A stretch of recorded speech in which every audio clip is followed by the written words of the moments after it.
Okay, well, so we talked about a couple things yesterday. We talked about, remember, not losing ground and our foot working away from it. Now, like we talked about, though, it's okay if it happens after the fact. What's not okay is if it happens in the beginning, right? So right there, that's perfect, right? I worked away from the line. I worked away from what we used as that T, right? I worked away from it so that now my foot wasn't just turning in place, or what we call squashing the bug. We weren't just spinning into the ground. Okay, and then the last thing was what we were talking about is letting our body finish our rotation. This spot is pretty good. Let me get to the end here. This spot is pretty good, but instead of, now watch how you start leaning back into that back foot, how your back foot starts working back, which means we're putting more weight into it. Just allow your foot to either drag forward a little more so that we're not in such an awkward position, or let your hips rotate a little more. On the last video, we talked about getting our our back shoulder to be pointed towards center.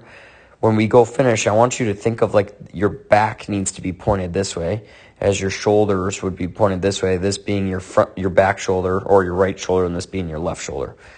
And then last thing that I want to talk about is just us actually seeing the ball. We go to contact, and look where your eyes are at, brother. We got to get our butt behind us a little more so that our chest is leaned over the plate like a greater than sign, right? So this is your butt, okay? This is where your head is. This is your shin into your foot, okay? When we go a swing, we were trying to rotate like this and rotate like this so that our eyes stay in it right with our bat right there, okay? And if our eyes and our head stand us up like that, you are not seeing that ball off your bat whatsoever.